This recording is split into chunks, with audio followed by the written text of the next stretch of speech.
Hello and welcome back to another episode of the FPL Stats Show. This week we're looking ahead to Gameweek 5, and as always we're going to be covering absolutely everything that you need to know for Gameweek 5, including defcons for every position, attacking stats for every position, as well as clean sheet odds, goal projections, and a lot more. Again, if you do enjoy the video, please make sure to leave a like. If you do want more of the stats that are shown in this video, you can sign up to Fantasy Football Hub down in the description. You will get your money back if you don't win your mini league. And without further ado, let's jump straight into the video. So starting things off, we've got last week's fixtures. Now we've got Arsenal versus Nottingham Forest. Obviously Arsenal won that game 3-0. We saw another goal from Victor Gyökeres. Now he is looking like a very decent player to bring into your team. Obviously they are playing against Manchester City this week, but from game week 7 onwards I think he is pretty much going to be someone that the majority of us are really going to want going forward. Now obviously this was the first game for Ange Postecoglou as well.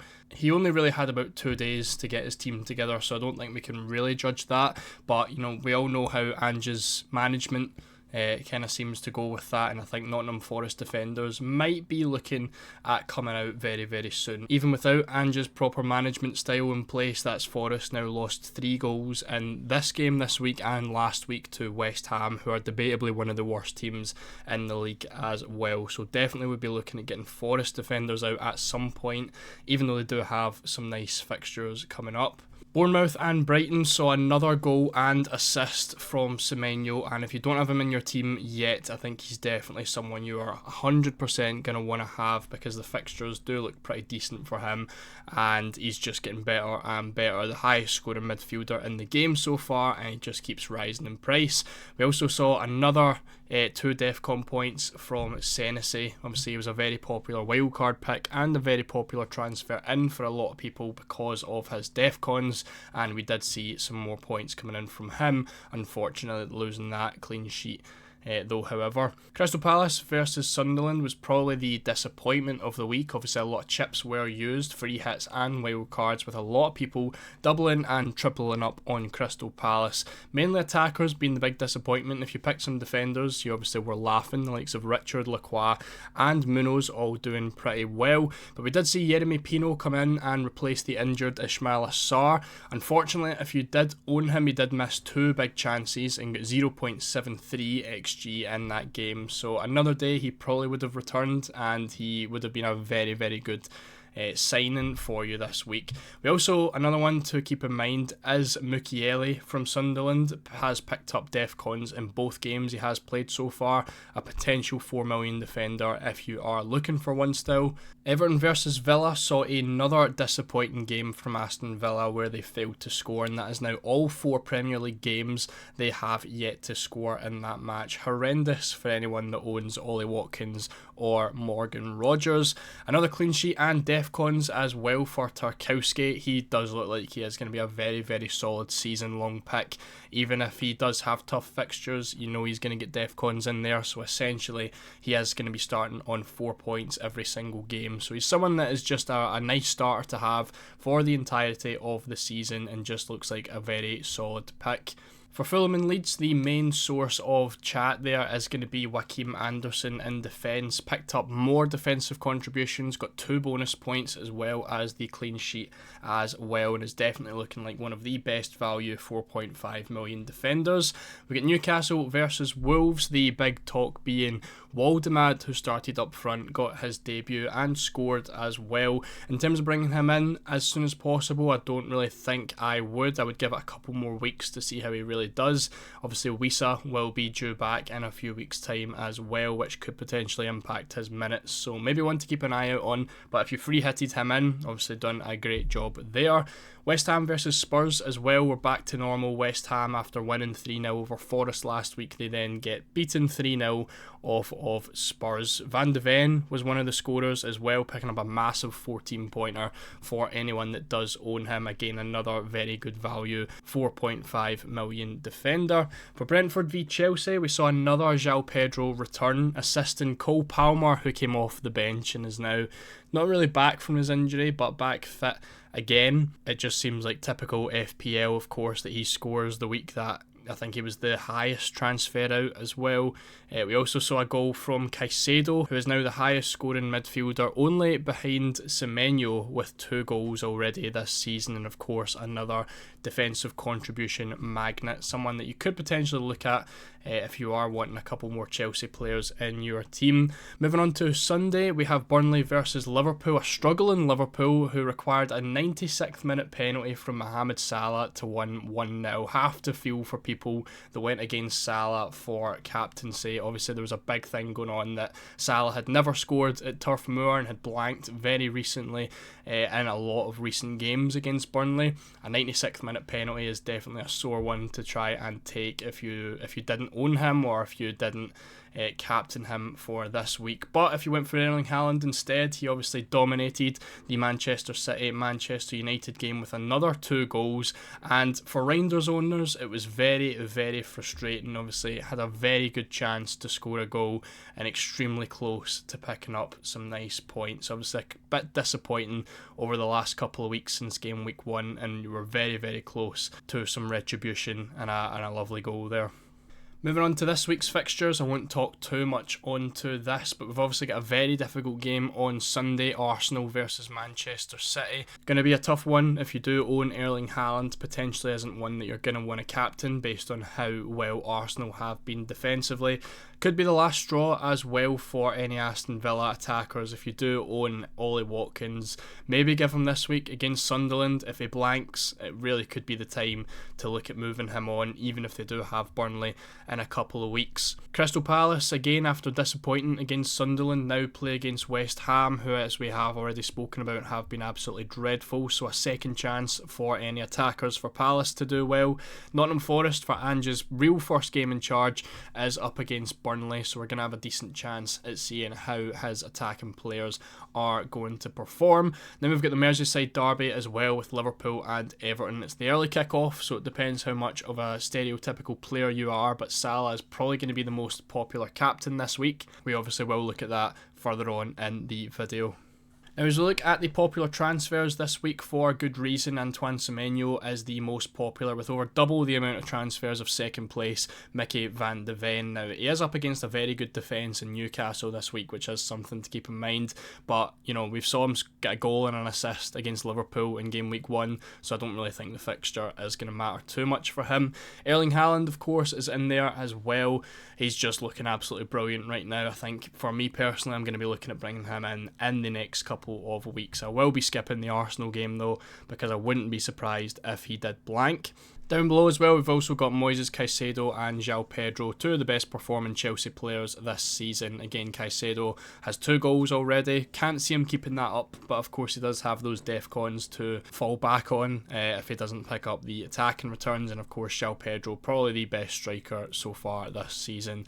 In terms of transfers out, we've got a couple of injured players in there with Ryan Aït-Nouri, who will be out for a couple of weeks. The same with Ola Aina. I think he'll be out a little bit longer. Hugo Ekitike and Florian Wirtz are coming out from a lot of people.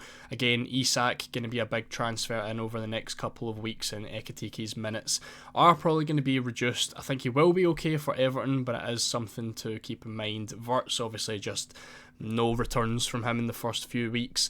I think it's going to take another couple of weeks for him to properly integrate into the Liverpool squad. Chris Wood, right before playing against Burnley, is being transferred out 160,000 times. I am very surprised by that, even though he has been blanking in recent weeks, but a new manager bounce, we really could see him do quite well this week. Of course, an injury to Saliba, who was on the bench for the UCL match against Athletic Bilbao, so he could potentially be back sooner than expected, and Richarlison completes the list.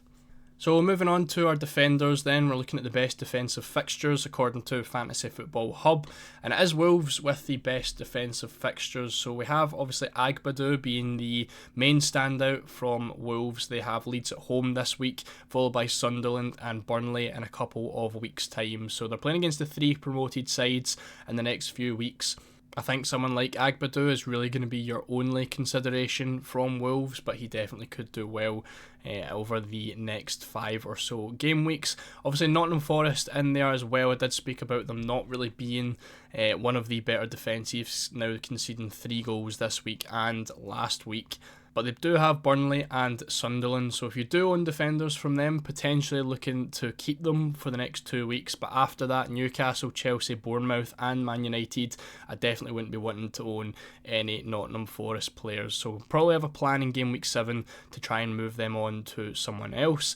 Leeds as well with a nice little run now. That's one for your 4 million defenders. Joe Rodon, maybe Goodmanson, a couple of decent options in there. Not really so much in the next few weeks. Wolves away, Bournemouth at home, Spurs at home. I don't know if I can see too many clean sheets in there, but obviously Burnley and West Ham after that. Again, you probably aren't going to be playing Leeds defenders very often, so obviously a decent one to keep on the bench and potentially play on a bench boost in game week 8 or game week 9. Manchester City at the minute have a couple of decent fixtures starting from next week after the Arsenal fixture, but not really, showing too much promise in terms of pickable defenders. Ryan Aït-Nouri obviously with an injury right now. And then we've got Spurs as well, who continue to have nice fixtures and a very solid defence. So the likes of Mickey van de Ven, Pedro Porro looking like really nice options alongside Christian Romero. Then we've got Sunderland in there as well, already kind of the same idea as Leeds, a potential bench boost in game week 8 or game week 10 if you do own any Sunderland players.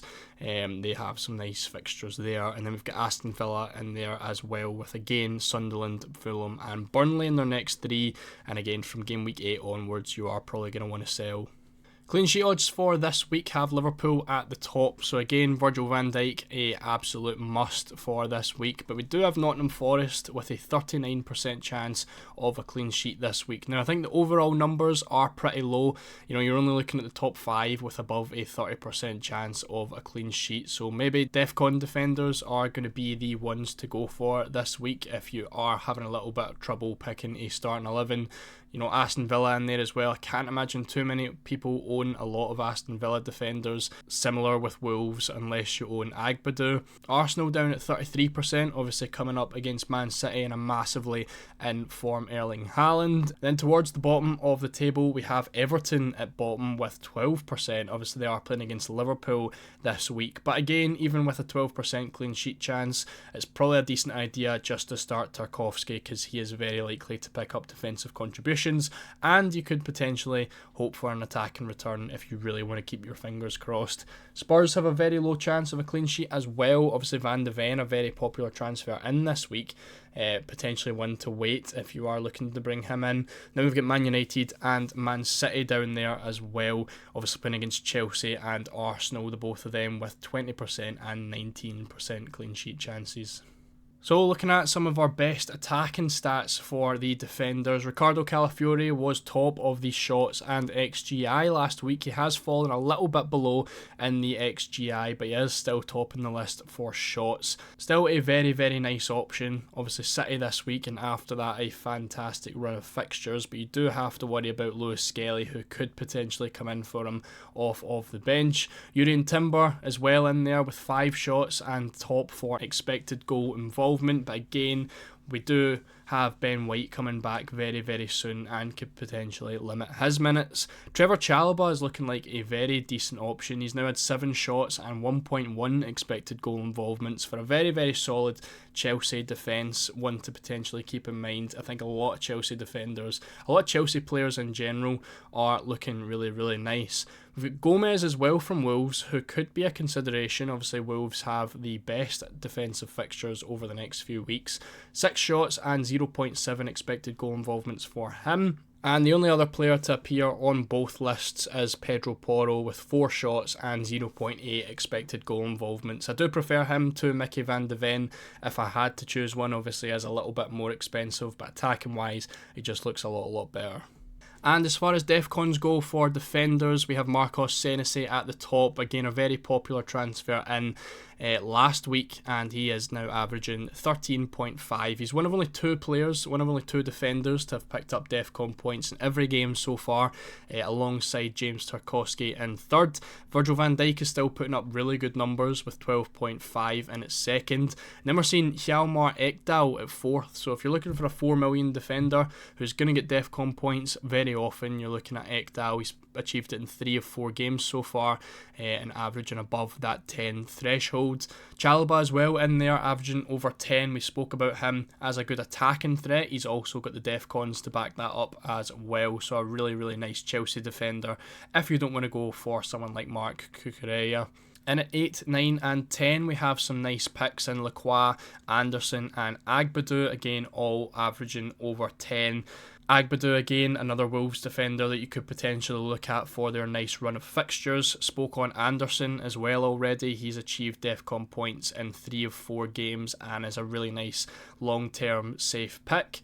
Saliba and Ait Nouri obviously didn't play in game week 4, so they have managed to keep their spot in 11th and 12th. Then we've got Tosin as well, a cheaper Chelsea defender that you could potentially go for, just hitting that 10 mark and has hit defcon points in 2 of the 4 games so far. And then towards the bottom as well, we've got another couple of 4 million defenders in Hartman from Burnley, Esteve from Burnley and Rodon from Leeds, all just averaging under the 10 threshold and have picked up defcon points in 1 of 4 games so far.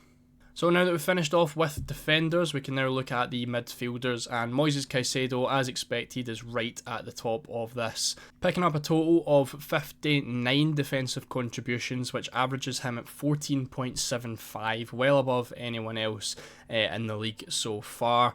A couple of other options in there. Elliot Anderson looking like a really nice one. He eventually picked up the defcon points after picking up 11 in 3 straight games from game week 1 to 3. He got the defcon points finally in game week 4. He has a nice average of 12, so that's just hitting the threshold for midfielders who obviously need 12 to pick up the points. Granit Xhaka, a very interesting one as well, only 5 million for him. He is also hitting the 12. And of course potentially having an attacking threat for Sunderland as well. Nothing so far from him yet, but definitely one to keep an eye out on. Bruno Fernandes, obviously a very popular pick, has picked up defensive contributions in 2 of the 4 matches so far. Of course, a nice attacking threat from him and on penalties. And then another one in there is another Gomez from Wolves, not to be confused with the defender Gomez, but this Gomez has a nice defensive contribution, average of 10.75, and has hit defcons in 1 of 4 games so far. Now looking at some of the best attacking fixtures for the upcoming weeks, Wolves again hit the top with Nottingham Forest in its second. A couple of Wolves attackers I don't really think are necessary outside of Strand Larsen, who's currently injured. There's no one that really appeals to me so far. Nottingham Forest a little bit different, however. I think it will take maybe a week to see who Anja is going to be looking to play, but Chris Wood is still looking like a very nice option because of their fixtures over the next 2 weeks. I think obviously Forest being in second of this list, game week 4 and game week 5 contributes heavily to that. Obviously from game week 6 onwards it does look a little bit more difficult. Leeds again wouldn't really be looking at any attackers from there. Aston Villa obviously haven't scored a goal yet, but they do still have the nice fixtures, so potentially looking to hold on to the likes of Ollie Watkins for another couple of games. Brighton against Spurs at home this week, again on paper doesn't really look like a lot of great fixtures. Spurs, Chelsea, Wolves, Newcastle, United, but they are sitting in 5th for attacking fixtures, so potentially a Danny Welbeck could be a nice differential, but it is very much crowded in the good forward spots, so maybe a risky one there that you potentially wouldn't want to go for. For Spurs, we saw Xavi Simons make his debut and get a return last week. He could potentially be someone to get in. I wouldn't look at Spurs attackers this week against Brighton, but if he does well again in game week 5, I would definitely maybe be looking to bring him in for the likes of Wolves at home and Leeds away. Then Manchester United are in there as well. Now there is a lot of decent options you can go for Man United, mainly being Bruno Fernandes and Brian Mbeumo, who we'll look at in just a second. Again, game week 6 is probably the time to bring him in against Brentford, and then Sunderland, a difficult game against Liverpool, but then at home to Brighton as well.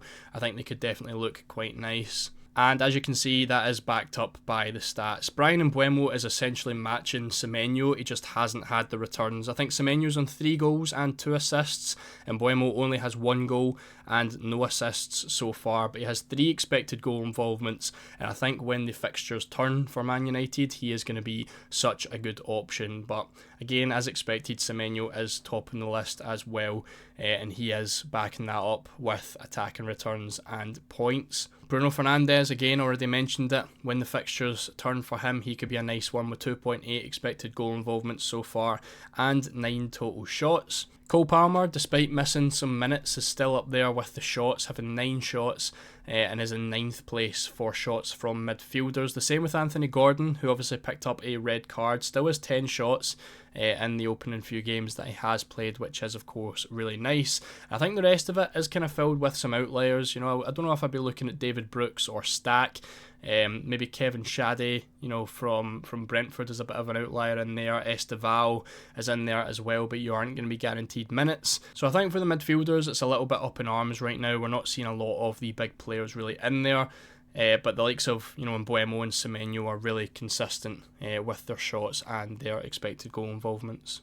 So moving on to attackers, we're looking at the game week 5 goal projections, and again Liverpool is at the top of this list. I think we are going to see one more week of Ekitike starting for Liverpool, and then we could really see Isak move into the starting 11. So if you do own Ekitike, I would still give him this week. Top for the goal projections, and then it's maybe one to look to move on the week after. Brighton in there as well. Again, they are playing against Spurs at home, but they are still sitting at second for the goal projections according to 11FI. So again, further making that Welbeck pick look a little bit better. And of course, Aston Villa in there against Sunderland. It's another chance for Ollie Watkins to redeem himself or drop another stinker. We've got Chelsea and Arsenal in there, 2 common teams that we see at the top every single week, and of course Crystal Palace are in there as well, playing against West Ham, so another chance for Crystal Palace players to redeem themselves after a disappointing performance against Sunderland last week. Again, down in 20th place, we have Everton, so if you maybe brought in Jack Grealish last week or Iliman Ndiaye, this week could be the time to bench those guys. Man City very low as well. I wouldn't be benching Erling Haaland, but if you maybe own someone like Reinders, this week could be the time to bench him. And Brentford in there at 15th as well, potentially a week to bench someone like Igor Thiago or Kevin Shaddy if you did bring him in after his goal last week. And then looking at the attacking stats for this week, Erling Haaland, of course, at the top, and is so far clear at the top, it's starting to get a bit ridiculous. 19 shots in 4 games, which is crazy, and 6 expected goal involvements for him, more than double second place in Victor Gyökeres. So Haaland is really starting to look like a must-own at this point, especially considering Salah is nowhere near the top of the lists in our midfielder stats. Victor Gyökeres, however, 2.4 expected goal involvements already. When the fixtures change for Arsenal, I could really see him start to pop off properly, and he's definitely going to be one on the watch list for a couple of weeks' time. Mateta in there, really hoping he can do well before the game against West Ham. 2.2 expected goal involvements this week and 8 shots, which makes him a really nice pick for this week considering how bad West Ham have been defensively. Surprised to see Beto in there for Everton. Again, they are playing against Liverpool and the lowest for goal projections this week, but he has 2 expected goal involvements and 7 shots as well, and he is making it into both of these lists. So is Ollie Watkins, however, of course, who is yet to register an attack and return with 8 shots and 1.3 expected goal involvements so far. So I think for me, Ollie Watkins is definitely wait, at least this week. Potentially a sell next week if Villa fail to score again. And we've got a couple of players in here who you would massively expect, the likes of João Pedro, obviously a very popular one, and at 4th for shots with 9 so far this season and 1.7 expected goal involvements. And then finishing things off, we have our Game Week 5 captaincy. As always, we have our live poll going on Twitter up until the deadline, which you are free to go and vote on. My Twitter is down in the description. But so far, it looks like Mo Salah is going to be the heavy captaincy pick for this week, with 64% of the total votes. Now, despite Erling Haaland's goal scoring form, he is only 11% picked for captaincy this week, joint with Semenyo, and both of those guys are lower than the someone else choice, which which I imagine is going to be something like an Ollie Watkins, surprisingly. Obviously, a lot of people playing the fixtures instead of the form this week. But if you look over to the stats, Salah is definitely looking like the best choice. He's got the highest predicted points for this week, more expected minutes than Erling Haaland, albeit by only 3, the highest goal odds by quite a bit as well, and he is playing against the worst opponent. Haaland and Semenyo both playing against the 2 best defences so far this season in Arsenal and Newcastle, so I think Mo Salah is definitely going to be the most popular captain and potentially the best captain for this week. And that's going to be it for this week's stats show, so if you did enjoy, again, please make sure to leave a like and subscribe, and let me know down in the comments what you're going to be doing, 1 with your captaincy and 2 with your transfers for this week. Again, make sure to check out any other videos on the channel if you're looking for more FPL content or UCL fantasy content, because we upload it every single week, so make sure to turn on notifications so you know when that comes out. Once again, thank you all so much for watching, and I'll see you all in the next one.